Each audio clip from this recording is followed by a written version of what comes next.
Good evening. Today is October 5th, 2020, and this is the 19th episode of New Paradigms. I'm your host, Sargis Sangari, the Republican nominee for U.S. Congress in the 9th Congressional District of Illinois. As we begin our podcast tonight, our prayers are with President Trump and also the First Lady, Melania Trump, for speedy recovery from the COVID virus.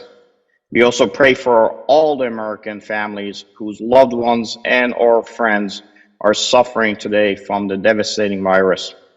To learn more about the virus origins, you can go to my article, which I wrote on Japan Forward on 3 April 2020. My guest today is Detective Kimberly Kiki Kowalski, police pension reform advocate, a writer, and most importantly, the widow of Sergeant Jeffry Leadbelly Kowalski, who succumbed to his injuries on October 1st, 2008, which he sustained when he was shot in his abdomen. Jeffrey served 21 years as a highly decorated police officer with the St. Louis Metropolitan Police Department. 4 years of service in the active component of the U.S. Army as an MP on the demilitarized zone on the Korean Peninsula, which was also my first duty station as a young lieutenant with the 1st of the 506th Air Assault Infantry. Jeffrey followed up his service on active duty of years of service with additional 6 years in the U.S. Army Reserve Componency, where he also was an active member of the American Legion, Post 187, and also VFW, Post 2177.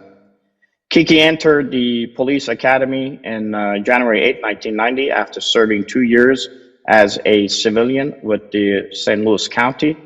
In the summer of 1991, she was assigned as an undercover officer and a prostitute codenamed Kiki. In 1993, she was detached to Area 1 undercover unit, drug unit, and after her first pregnancy, she was detached to a downtown narcotics unit to asset forfeiture, attacking the cases with a very dogged and in-depth investigation approach to prove the narco case seizures. Her performance allowed her to attend the training with the FBI and DEA with follow-on missions to conduct deliveries as a FedEx or UPS driver targeting narco cases, white-collar crimes, and also conducting wiretaps. In 1994, she was ordered to be a field training officer, and in 1995, transferred back to narcotics and forfeitures. Her husband, Jeff, was shot on February 19, 1987, but refused to take disability to stay on the job in order to serve. He rather took open workman comp and worked until January 2000. Given his conditions worsened because of the assailant's shot had hurt his pancreas to finally getting 100% medical disability. Kiki is today fighting for the rights of widows to change the archaic laws that are hampered for final closure of their spouses, in most cases, fellow officers, and severely wounded in line of duty. Kiki, it's an honor to have you here, my friend, and our hearts and prayers go out to all the Gold Star spouses for whom you are here speaking on their behalf today. Welcome to the show. Thank you again for having me, Sargis. I really appreciate this opportunity with everybody, what we're working on and what has happened and why we're at this point.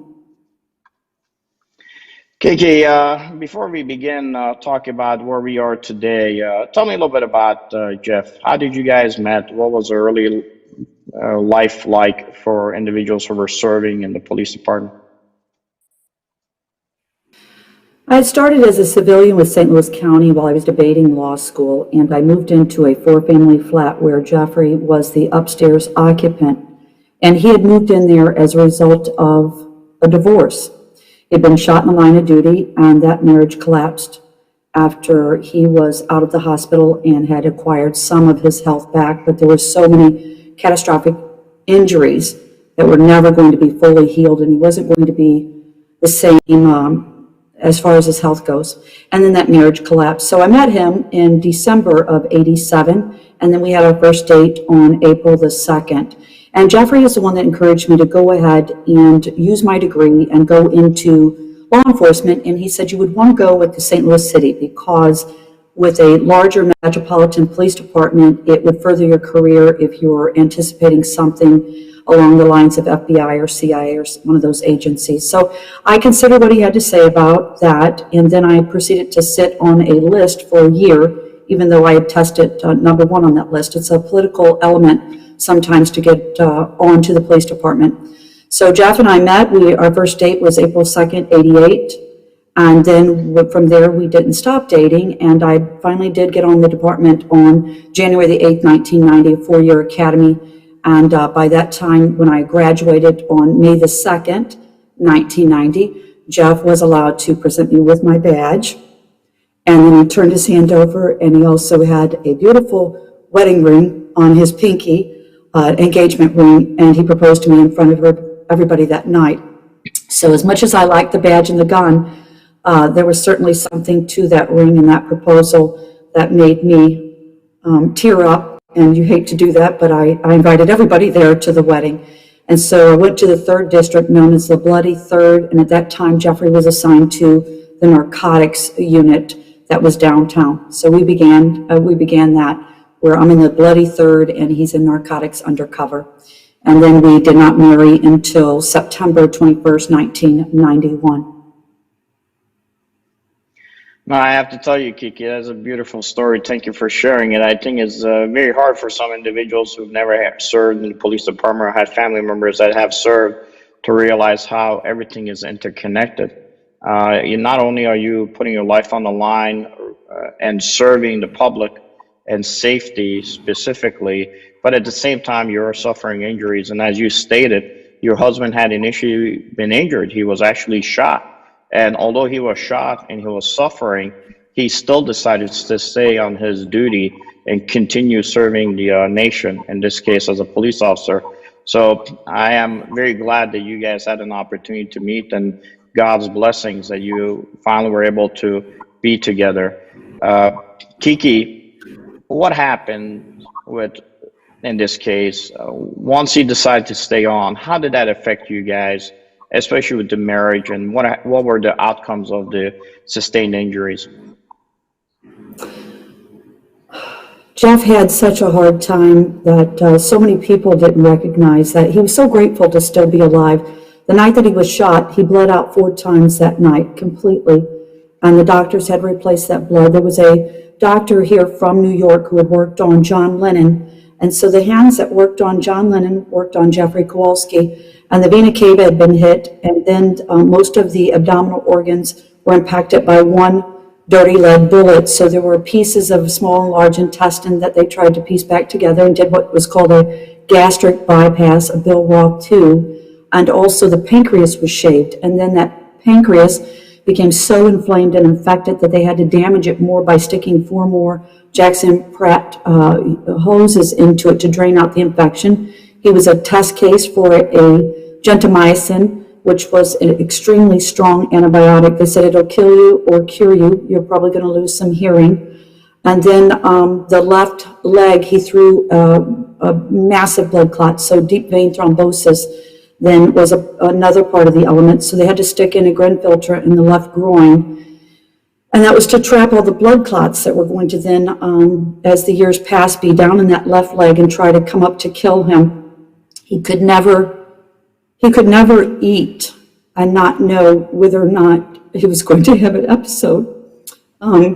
So we would have to be cautious about stressors, because if we went on vacation, that was an element for some reason that would cause him anxiety.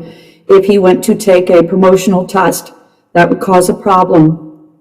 It was just, things were not going to be what they were for a normal person eating, and we just had to prepare ourselves that he was going to have a lot of these pancreatitis attacks. And when you have those, you have deep chills and fevers, and you can't go to the bathroom, and you have me wrapping my body around you, and he's trying not to go to the hospital.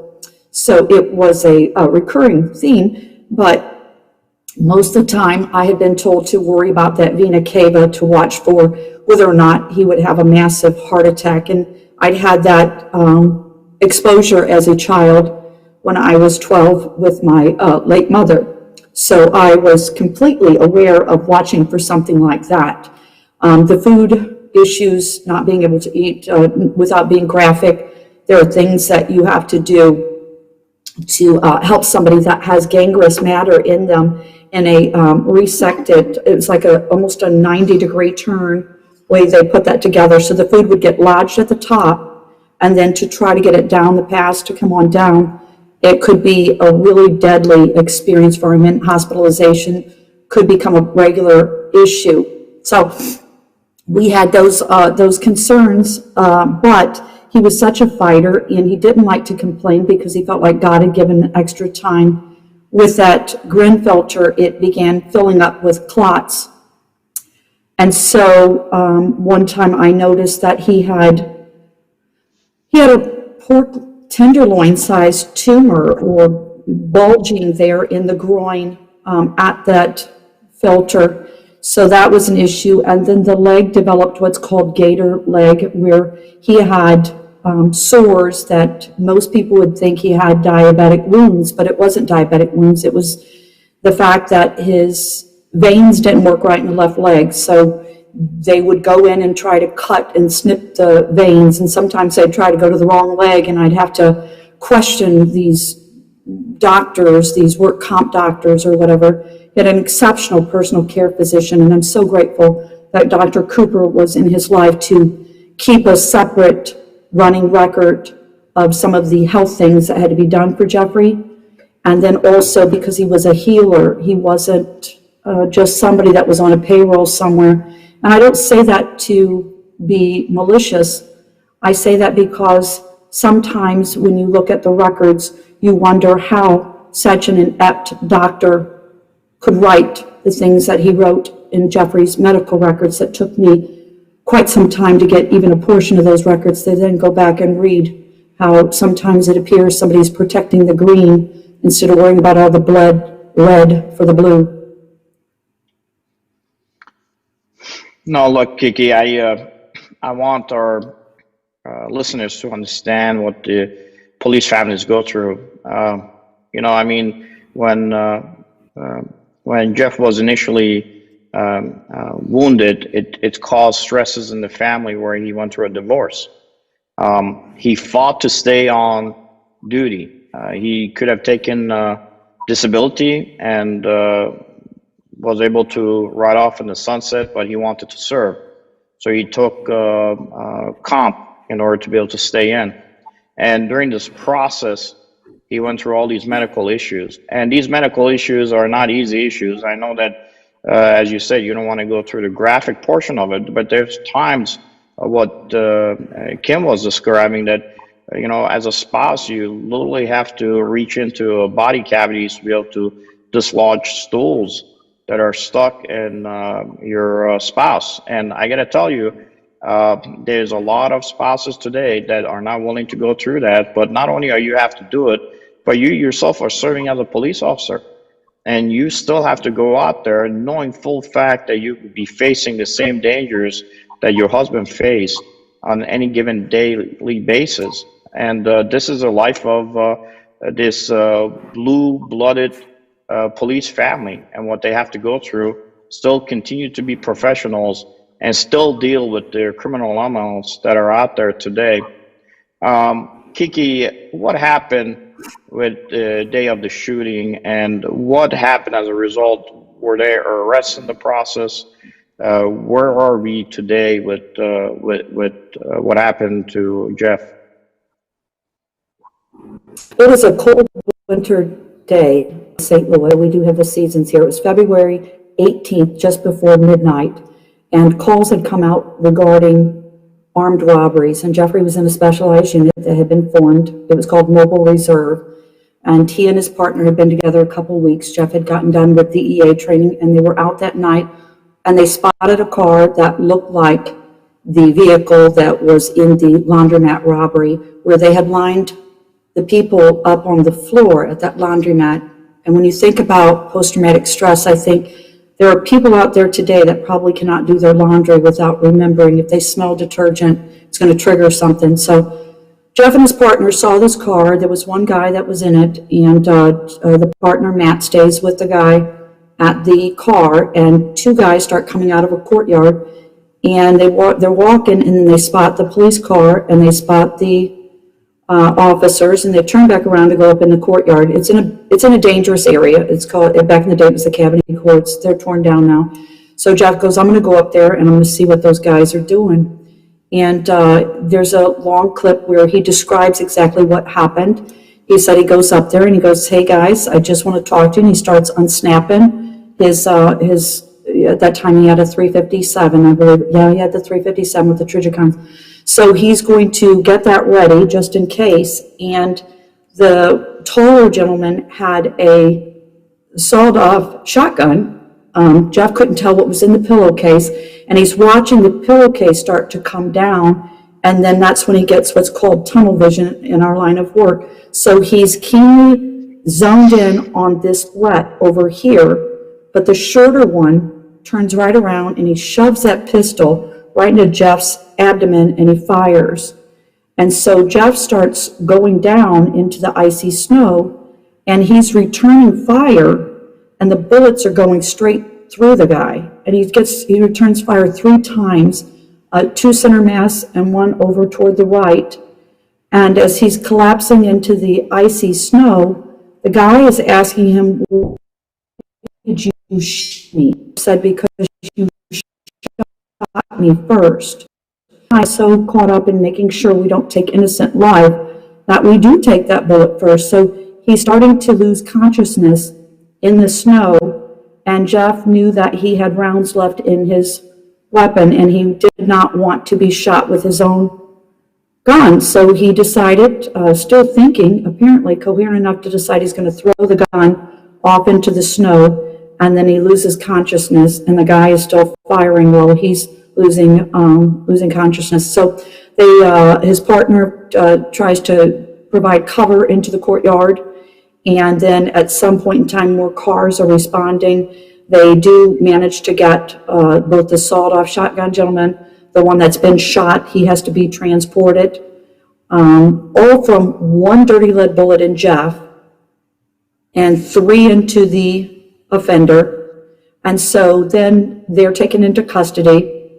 Eventually, the trial does happen. Jeff is wheeled out in wheelchairs at a certain fundraiser. He almost dies from this massive feed bags. Were hard to get, but they're at that time. I mention those because later I have to beg for feed bags down on the border of Mexico when Jeffrey's ill, and it was wrong that I had to do that.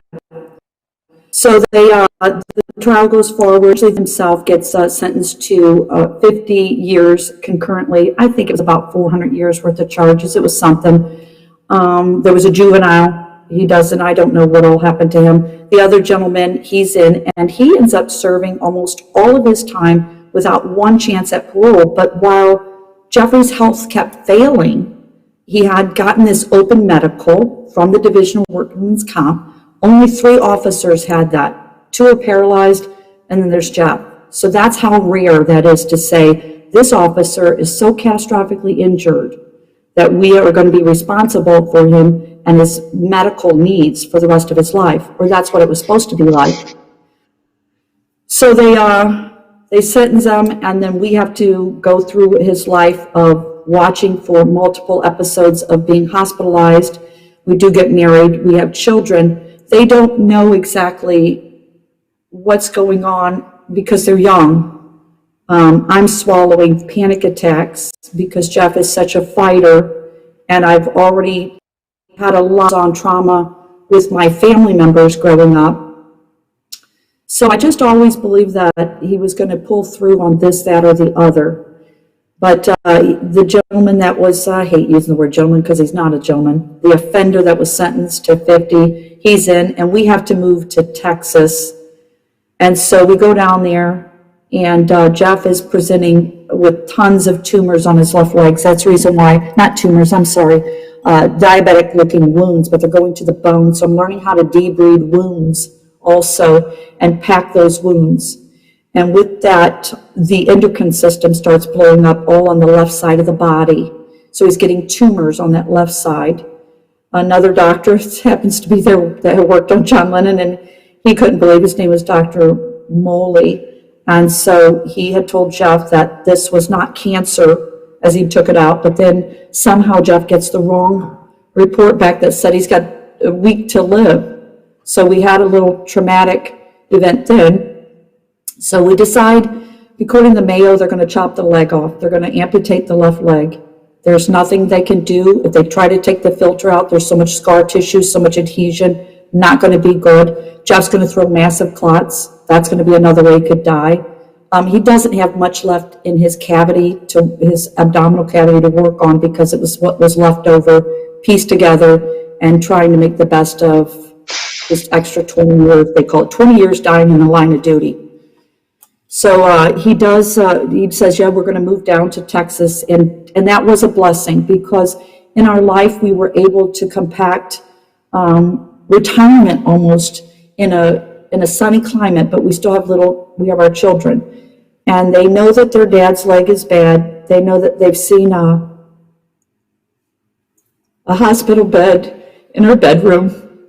They know that they see their father sleeping with his leg up on the back of the couch. They know that this other officer sometimes has to come and either take their dad to the hospital or babysit them.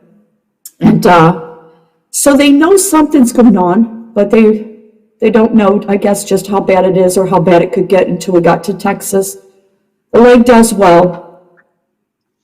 He didn't lose the leg. He didn't lose the battle. He lost the war. And so they found in March of 2008, Jeff had worked as an election poll judge.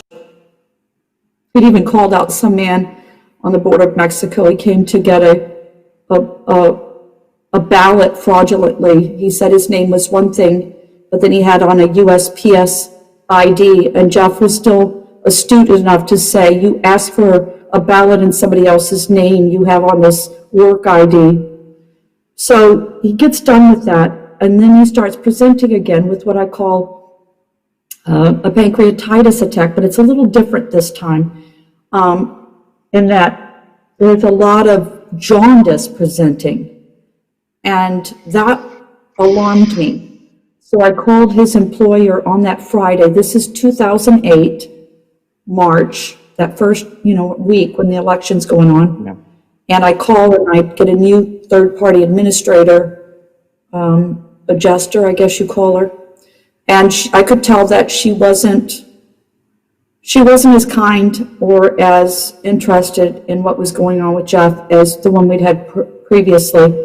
And I got off the phone, and Jeff had heard me talk to her sternly because she said something that I was right about. So I got off the phone, and then we ended up taking Jeff in to get looked at. And I remember asking smart questions. I said, should he stay on a blood thinner? And I said, he's yellow, should he stay on a blood thinner? And the doctor told me yes. But unfortunately, that was not a true statement. He should not have been on a blood thinner, because then he started bleeding out internally.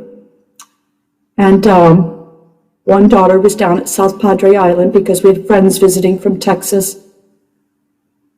The other two are there. He takes me into the bathroom, and I said, well, that's not good. That's old blood. I said, that's almost black. So we need to get you to the hospital. So that's what we're going to do. We're going to get him to the hospital, and I get the neighbors to watch the two girls, and I get there, and Jeff collapses as I'm trying to check him in, and they're telling me to take a seat. And I said, I'm not going to take a seat. He's on the floor. He's bleeding out internally.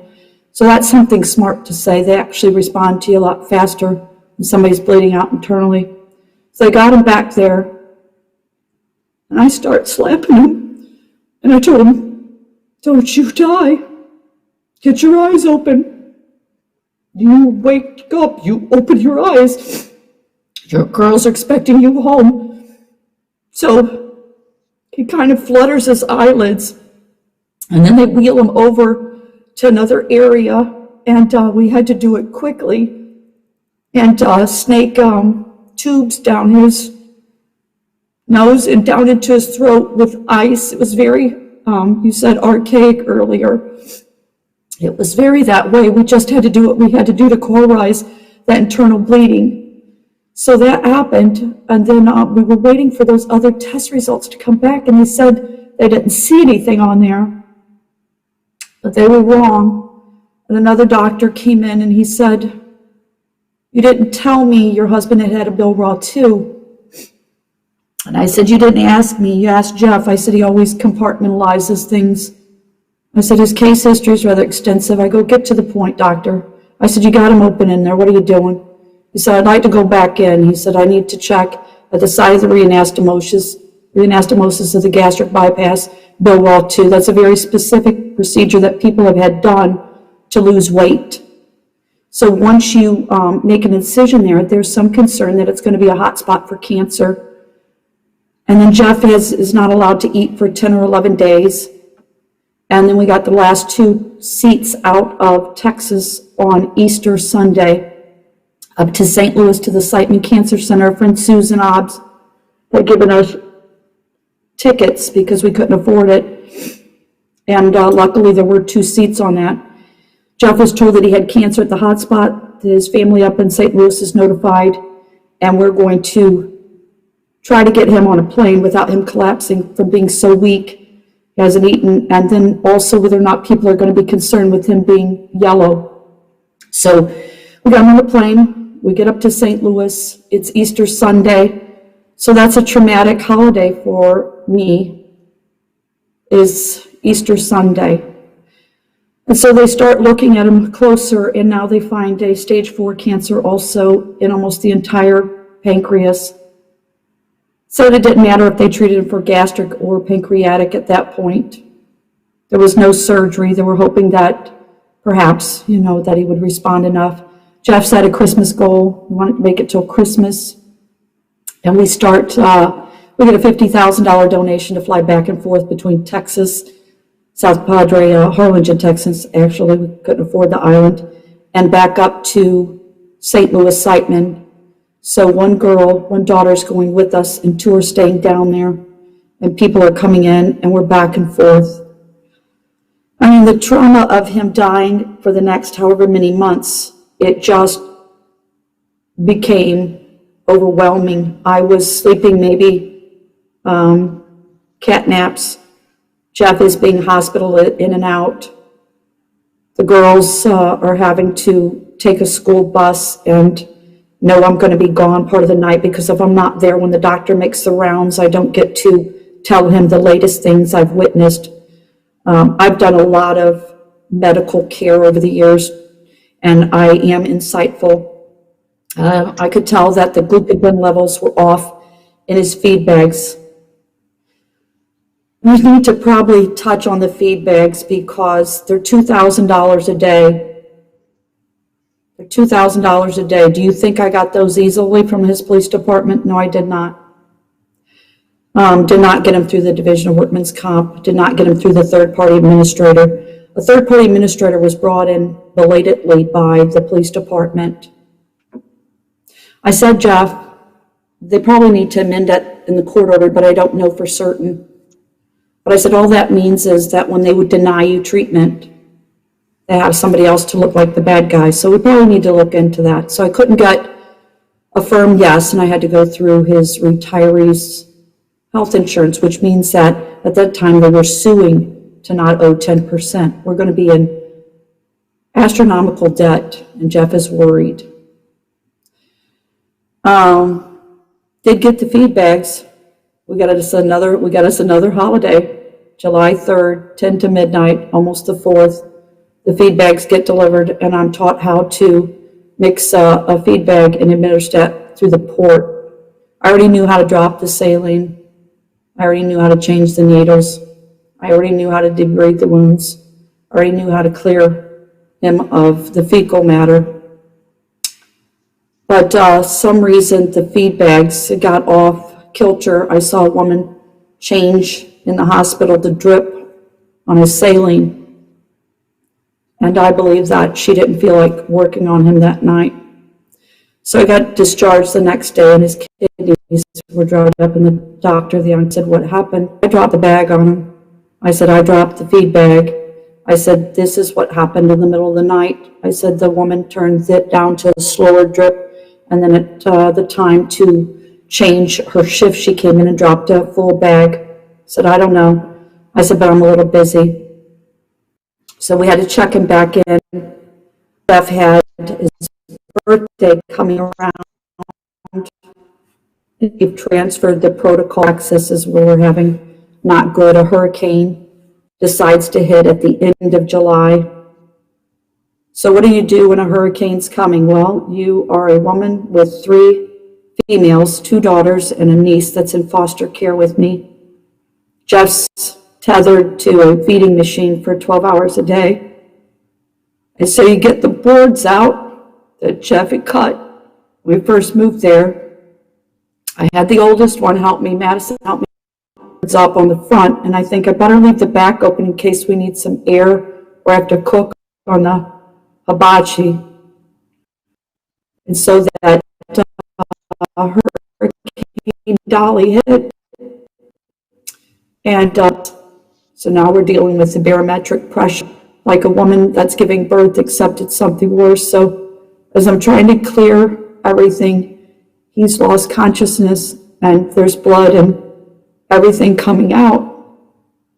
And I have to get him to the bed and scream for one of the daughters over the sound of all the howling winds. And so Madison brings the recliner to the bedroom door. I still don't know what all she saw, if she saw that horrible trail. We put him in the chair. I get him out to the living room. I say, open the doors to the patio. And I get the nurse on the cell phone. The rest of the electric's not working. And the nurse is on there. And she was just like other people. She was just worried about liability. She kept telling me to call an ambulance. And I said, the ambulance isn't going to come. You need to tell me something else to do. And she wouldn't tell me because of liability. So I told her what to do. I told her she better get down on her knees and pray to God because she's going straight to hell. And I hung up, and I start thinking, it's not going to be chest compressions I should do. So I took his feet, I threw the recliner back. He's laying all the way back, and I take the bottoms of his feet, and I start pumping his legs. And I pumped him for about 6 minutes. And he came to, and he said, we won. Well, I got to change that, because the truth is, he said, I won, and then I said something profane, and I said, we won, and then he said, yes, we won. And then the daughter pointed out that we were losing the roof, and we were losing the fence, and so I made her put on some of her dad's police equipment, and we went out there, and we tethered that fence, and we didn't lose one piece. We didn't lose one piece of it. It flapped, and some of it fell down. But we did not lose Jeff. We didn't lose the fence. And then I made hot dogs on the hibachi that night. And the next day we were able to make coffee on a propane camping stove, and the neighbors came over. And I'm trying to flag down the National Guard because I have 7 days worth of feed bags that are going to go bad. And that's not a good thing.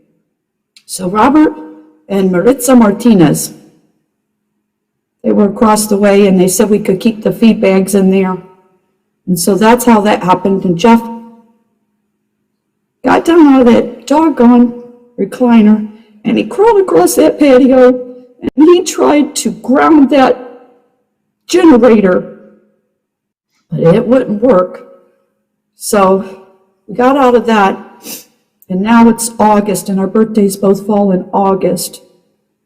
Jeff's trying to make it till December. He had Christmas goal because he said goals are important. Hell, goals, people work toward goals. I'll never forget him saying that, and it's true. So, not doing real well. His birthday's August 19th.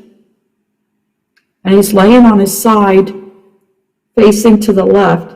And I put my hand over on his side, and I started praying. He's asleep. And I'm saying, oh, Heavenly Father, please let these poisons come out of his body, because I know that the bile, it looks like he's getting like dorsal fins or something.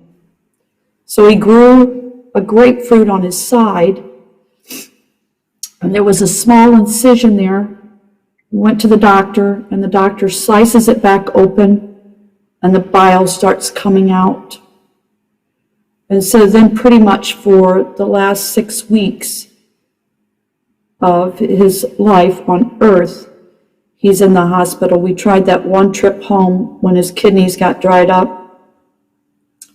So I knew it was getting close. The one doctor, he was like, oh, you'll be back to have this, and we'll bring him back down. And Jeff wasn't looking, and I'm shaking my head at him, because maybe I'm so in tune with Jeff's body that the two have become one. So I say to the oncologist, who's a wonderful man, Dr. Schenkenberg, I said, I think it's close. And he said, yes, it is. I said, if we get him to the house, I want to make sure the drip is set up. As he watched his mother try to do the oral meds at hospice. I said, I don't want that. So it was a Friday, the 26th. We get all that set up, but we don't have the right dose. And Jeffrey, not doing well, because he's not able to urinate right after the kidneys almost got dried up. Now, my medical understanding of watching his blood pressure soar so many times, I was concerned with a stroke now. Now we're on his daughter's birthday. We're not going to let Jeff have a stroke on his daughter's birthday. But he had tried to extract from me over and over and over this promise. Promise me you'll never do a Foley on me again. Promise me. And I never would promise that. And here's where God and peace and that decision was just so right, because in the end analysis, he would never have wanted to die on his daughter's birthday. And how do I know this? Because I know why he hung on later in the next week. So we did the Foley. It took 3 tries, and he never talked again.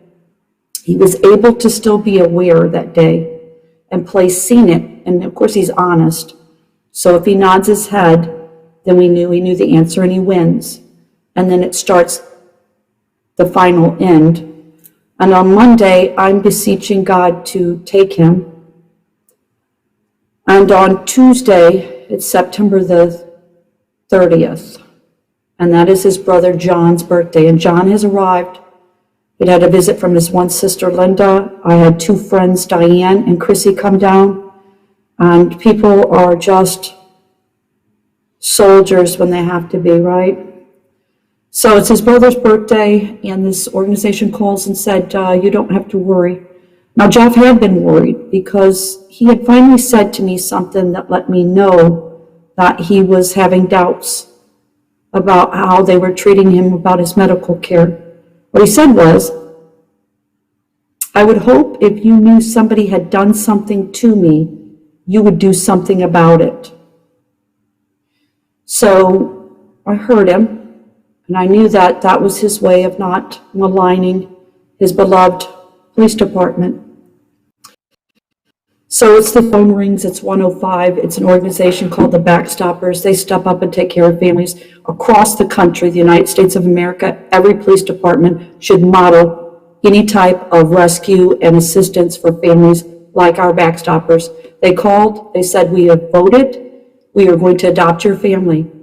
And the screen there, to know that the Backstoppers was going to step up, gave a dying hero peace. My recollection of me leaning at 105, and I had been shaving Jeff to let him know that he would look handsome, or as handsome as I could make him, as he was nearing the end. And I said, today is your brother's birthday. I will let you know when it is tomorrow, and that is when you may die. So he hung on, and it's the next, and 2 of the 3 are at school. And I sent John after the girls, and then I had to send Chrissy after one because it was getting that short. He was huffing and puffing and huffing and puffing and trying to hang on. And I ordered him. I ordered him again. You don't die. just hang on. They're down the road. And so he's hanging on. And the one comes in. So now Marissa, my niece, is there. And Mallory is there. And we're waiting for that firstborn. And Madison comes in. And I said, Madison's here now. And you're going to get your Christmas. And so I hit a play button. And we played Harry Connick's Ave Maria.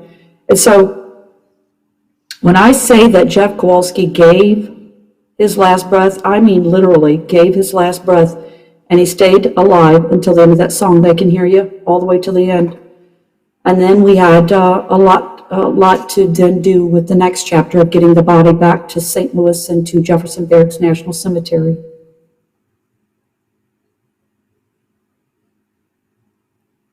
Kiki, I have to tell you, you unpacked a lot for our audience, but I wanted to make sure that we gave you the proper time for you to discuss everything that is important for our police families.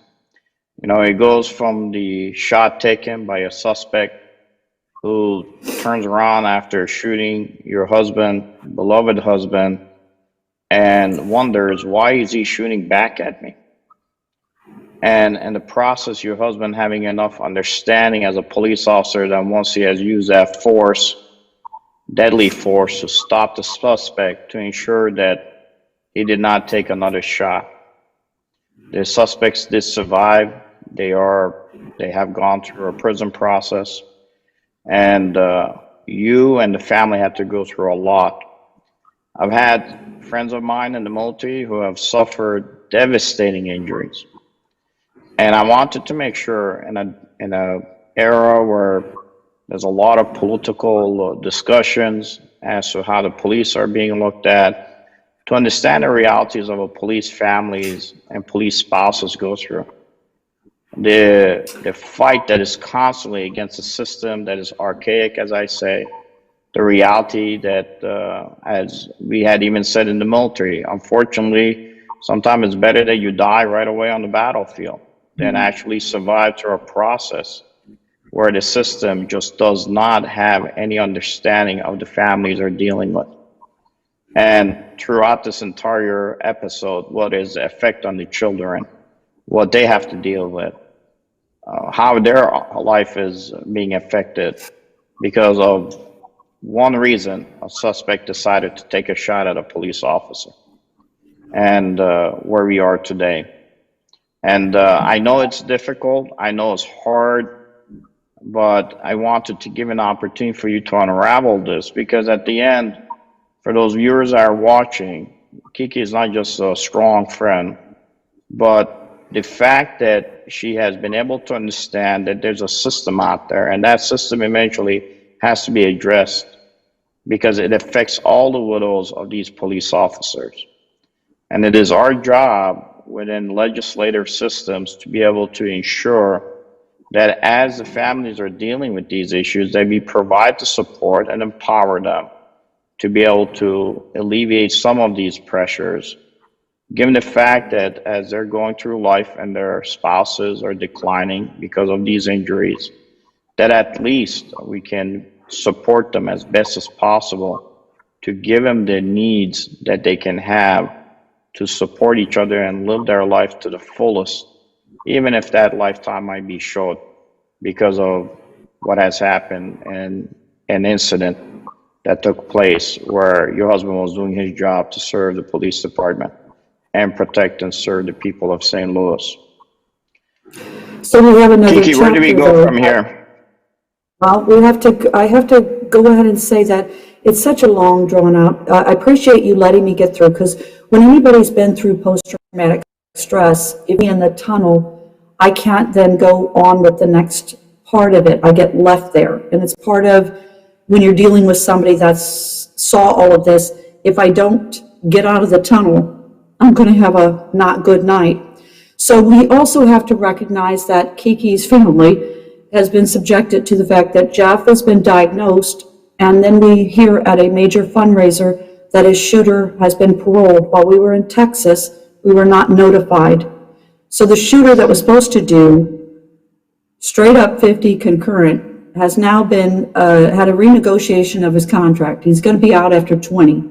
And Jeff has now been diagnosed and he's going to get planted in the ground while this guy is out running around. And they have this culture where they brag, I shot the popo.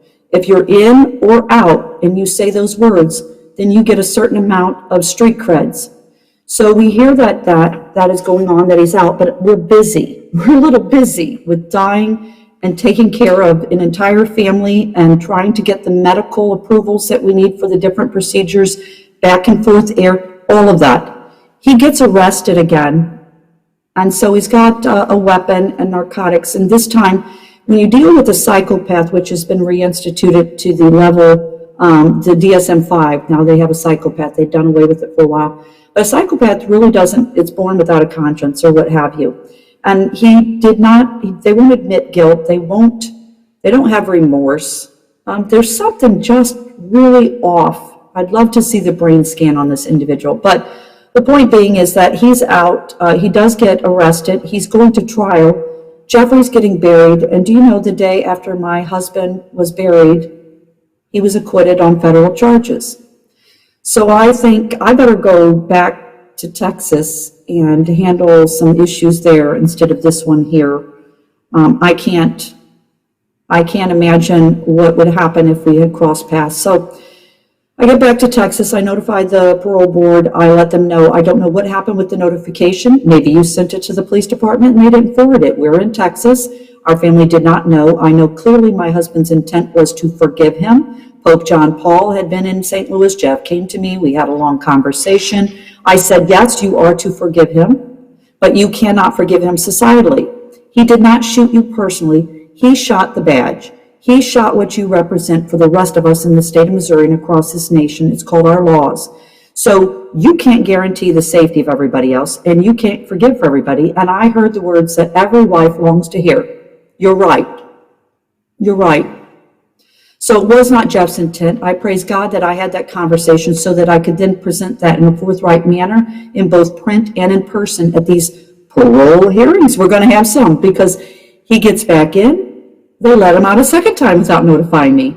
I mean, I don't know what's wrong with the system. I mean, I don't know who they seat on these boards sometimes, but it's certainly not somebody who has the depth of understanding that I do. So he gets reincarcerated. And so now since Jeffrey's passing in 2008, there's been 4 parole hearings in 11 years. My most recent one was in November, right after Thanksgiving. What do you think I have as a trigger date?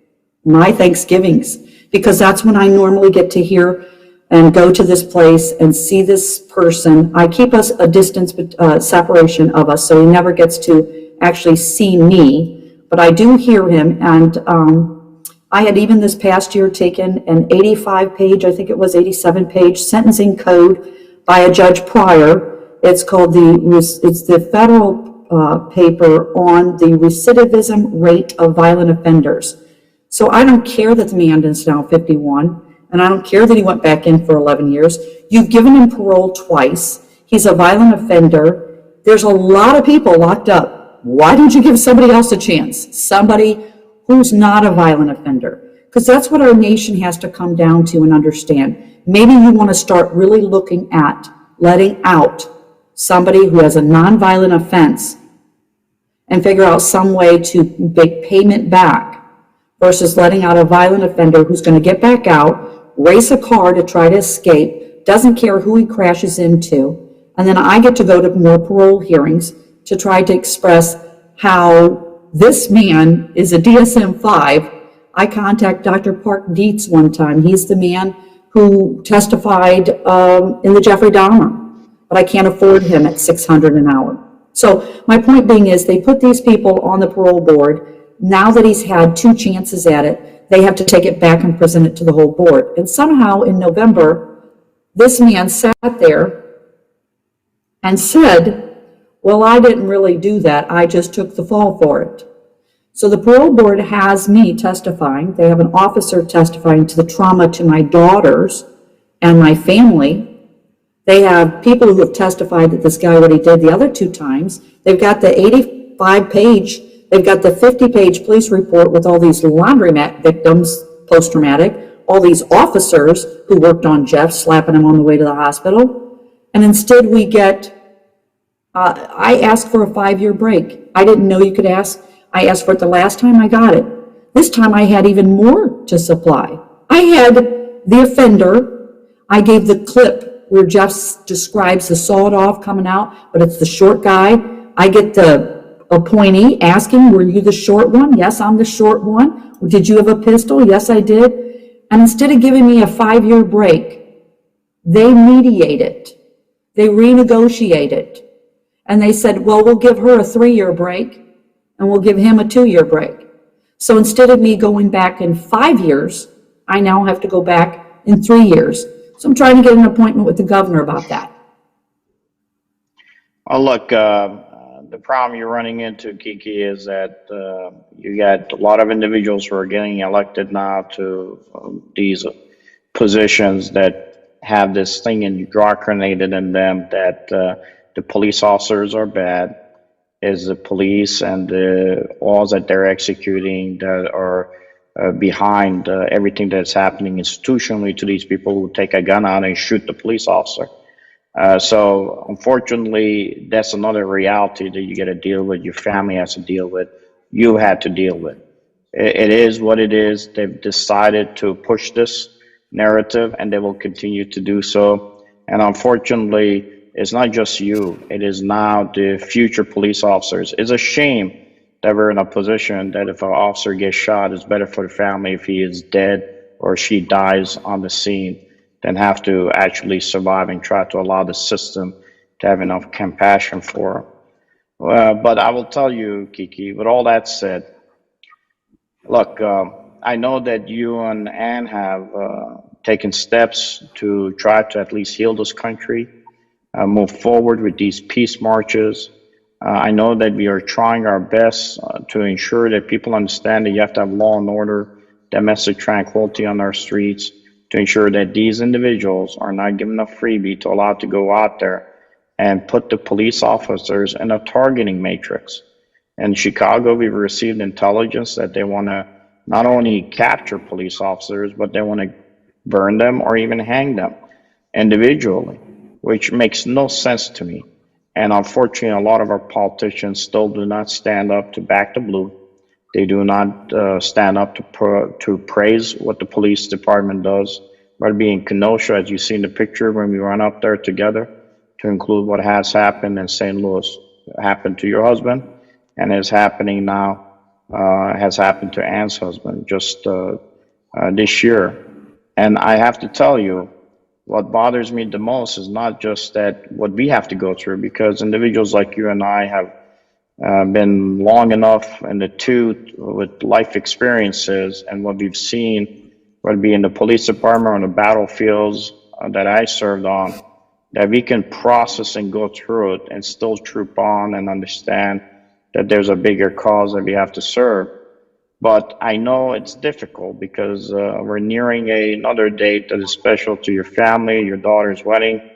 And I know that these are hard times when you know that you could have dad there, but in this case, because of an individual who was trained to do nothing more than commit crimes, is an individual who affected multiple families by the fact that they decided that killing a cop would serve them well. Yes, this is all very true. We have a lot of family things coming up. Anne's loss impacted me greatly. I had met Anne when she was a probationary police officer. Was it 27 years or so now? You know, your lives take different paths, but there was a firm and fast when we met over the 4th of July. It was 4th then, wasn't it? So now we fast forward to now. And so, yes, Anne, I knew would step forward and be this leader. She is recognized nationally. The Peace March did happen. And then there was the issue of, I thought Annie's a person, she's a police widow now. She's a police officer, police widow. So we're going to engage Annie because she garners attention, and that's a good way to use some of your widow grief. So she's aware now that I had been working for about 14 months with 430 some odd widows. I had taken a 10-year lawsuit over the Jeff matter with his bills and what had happened to him. And now I finally listened to this other widow telling me about how unfair the pension system was. So I thought, I'm going to ask Annie to help with it. And what happens with the St. Louis City Police Pension and Kansas City, these are the two big city pensions in the state of Missouri. Originally, both these cities were under the state, so that made their pensions under the state. Now, St. Louis City was then recently turned over to St. Louis City Control, but our pension was not. It's still under state legislation. Kansas City, both are still underneath. Kansas City widows get a much better shake than St. Louis City widows. The last time there was anything major done for police widows in St. Louis City, whether line of duty death or otherwise, their blue family, they let their husbands work the swing shift. And I keep saying widows because it is a male-dominated profession. If you have 430 some odd widows versus 5 widowers, I'm going to keep saying widows, and I'm going to wonder if that isn't part of why it's as messed up as it is, because women sometimes don't study the finance. They're 20 years older than me. They stayed home and raised a family. They didn't know that the windfall provision of the Social Security was going to be directly impacted also by a pension. But when you have Kansas City widows, at one time, they decided in 1998-99, they were going to do the right thing by those police widows. They gave them an 80% of what was earned, I would offer to you almost as an annuity. They gave them the right to remarry, and they gave them the right to vote on pension matters. St. Louis City, the last time they did something was 1993, because a widow had to be in front of news cameras eating dog food because that's what she could afford. So that was $200 a month. Now we have widows at about $800 a month. I know one whose line of duty death husband, she's under the 900 mark, and probably that's comparable to, if not worse than, the cost of living and inflation back in 1993 when they last did it. So trying to get this board that's not representing, there's not one police widow or surviving spouse on the board. We are not allowed to vote. We are not allowed to remarry. Every year we have to say and prove we have not remarried. We are not allowed a seat on the board, and there has been no increase since 1993.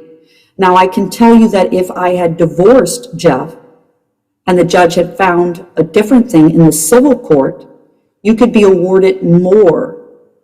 You can remarry. And who cares about voting on the pension matters? But if you're a widow and you honor those vows to the end, now I'm going to police pension meetings, and now they have the excuse of we have COVID and distancing. No, what we have is now no voice. Now Kim is not allowed. Kiki is not allowed to talk at the meeting, but Kiki does.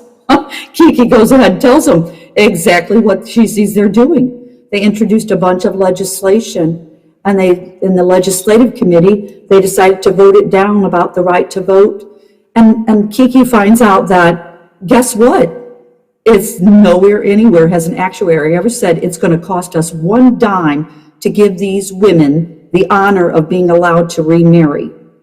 It's not going to cost us one dime to give them the right to vote. What it's going to cost them is either power or some other maniacal reason why they want to hold on to the power of the vote and the right to remarry. An increase is overdue at this point.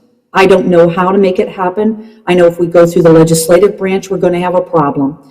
If it's not funded at 80%, it won't come out of the pension. If the pension board decided to use us as legislation, they could just do something and it wouldn't get through because it has to be 80% funded. The city of St. Louis funding the pension to 80%, probably not going to happen, but we need the legislation. And whether or not the right to vote is merely or solely an administrative act, it's not in state statute. So I would almost offer to you that they could give us the right to vote on a simple board vote, but they chose not to do it multiple times for 14 months. Because they put themselves in a position where they cornered themselves by painting the wrong picture of spouses and also the police and the police families. So they put themselves in a position now, the shooter who cost your husband's life, who cost Ann's husband's life, is much more important for them politically than the reality of what the families have to deal with. That's one of the reasons I've been, a very much of an advocate, especially with the Legion of St. Michael law enforcement community for the police. And I will tell you that, police families and police will have a place of honor if I do have the God's blessing to make it with the good fortunes into Congress. And I will tell you that we are going to work on a family support group structure similar to what we had in the military for the police families across the board. We have 800,000 serving members of various different police departments.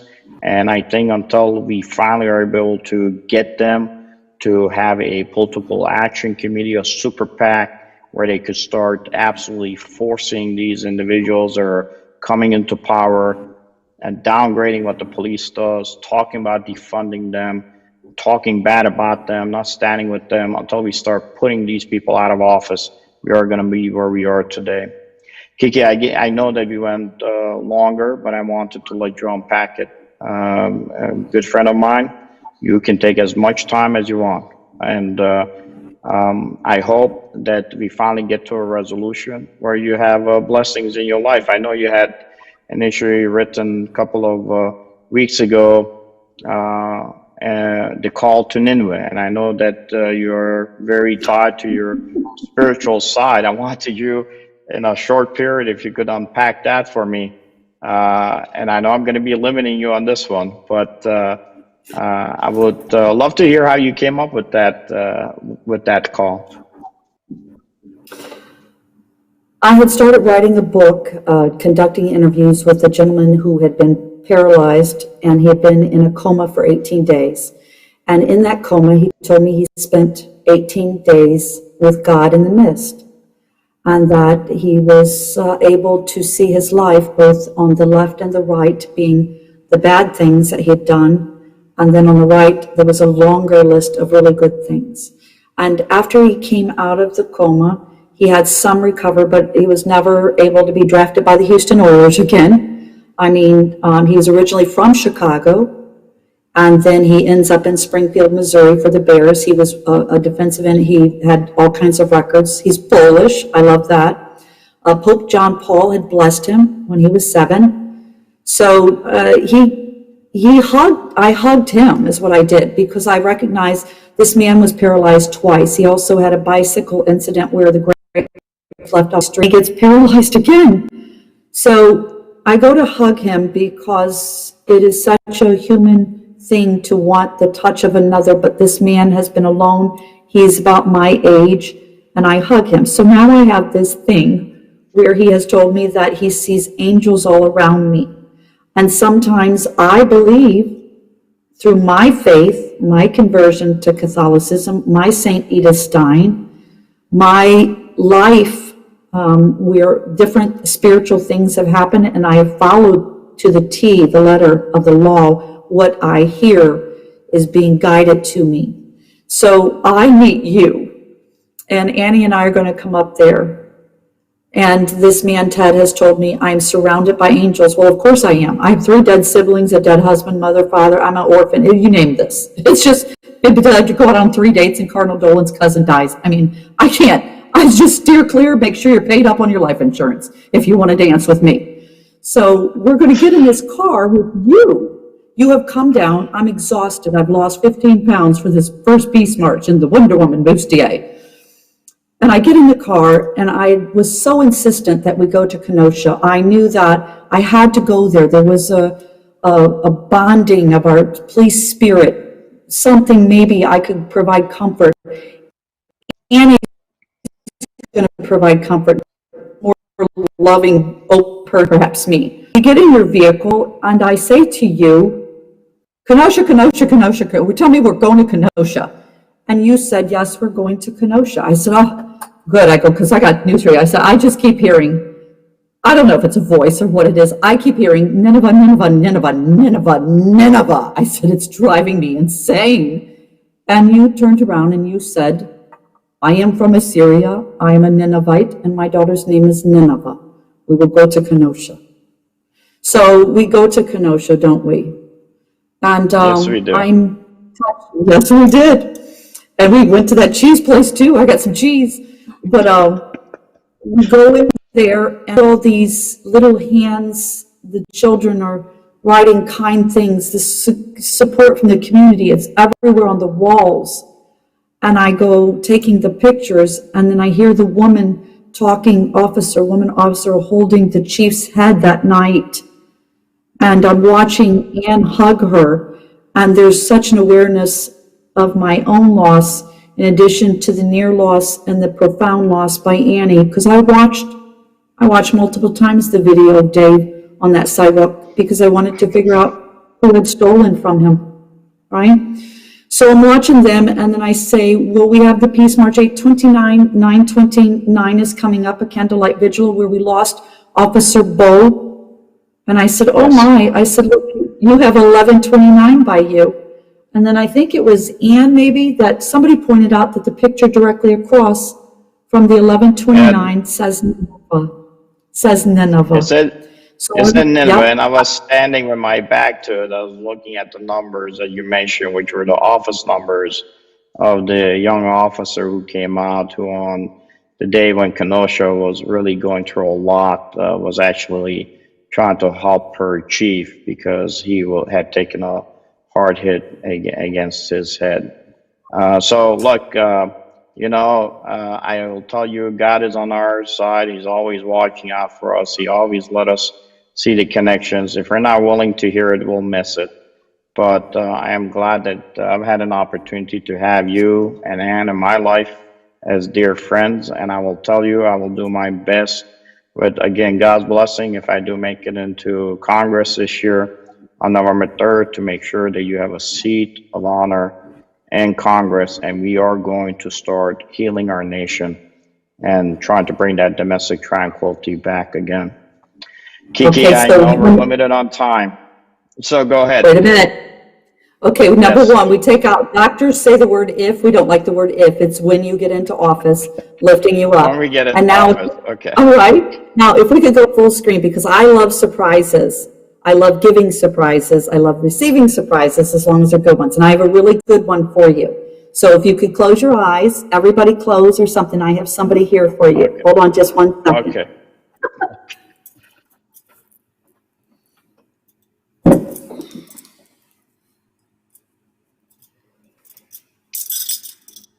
Kiki is going to be one of those surprises. I know you're always. Okay, we're ready. Come on, bring it on, brother. And I want to see a big smile. Fred, let's go full screen. Let's see. How are you? Hi, I'm good.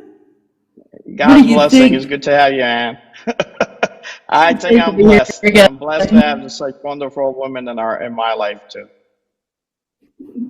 Yes, yes. We just want to say thank you for everything you've done for us.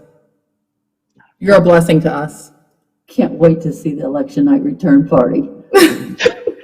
I haven't done anything. I've had the opportunity to have you ladies on my show, and I just wanted to make sure we at least gave you a voice, give you an opportunity. And again, we're always in our prayers, always in our prayers. Yeah, we thank you. You're one of our angels, Sargis, and we feel blessed to have you in our life. We can't say thank you enough. No, listen, you've said enough. It is my job to do my best to be able to help you all out and the police families. And that's what I have to do. That's a reality. So I have a lot of work, and hopefully I can get in and work hard, and let's work together. Let's try to bring some support to those widows, and let's try to heal, give them some ability to be able to address some of these issues that they're dealing with. And I will take that as full responsibility on my shoulders and in my heart. And God bless you both for giving me an opportunity to have such wonderful friends. And as a man of Nineveh, I will tell you that Nineveh spirit and 6,700 years of history has heard you and will continue to support you in any endeavor possible. God bless you. God bless you. Thank you. God bless you, ladies. And with that said, Thank you very much for being here. And this is episode of New Paradigms. We will see you up here and hopefully October. What I had to do, I'd do it again. And I would hope that anybody else that puts on a uniform, wears the badge, wants to call himself a police officer, is going to have to understand that they might have to do the same thing, and they better be prepared to do a little soul searching when it gets to that point. Because it may not be them, it may be their partner. And if it's their partner, then you're going to have to be prepared to stand by them and support them and their families.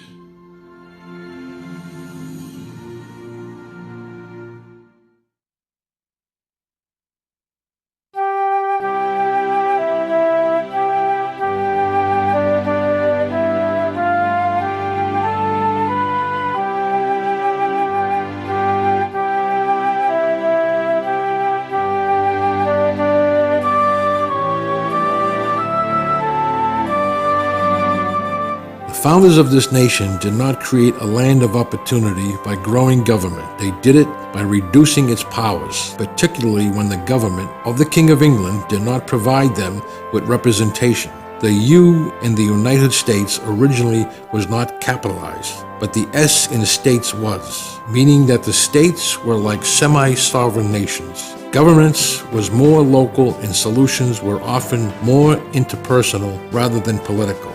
We have moved into an age where politicians act like agents of a larger special interest rather than representatives of the people, and as a result, liberty has been compromised.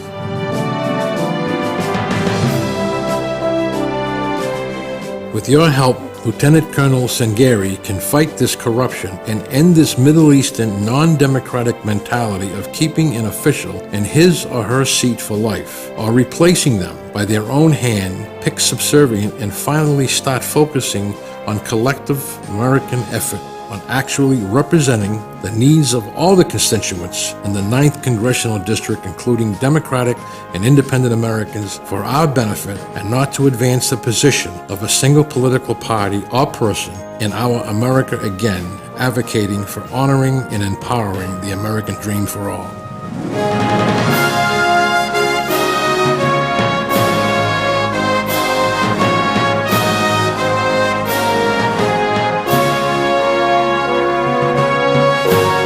Vote Sangari, honoring and empowering the American dream.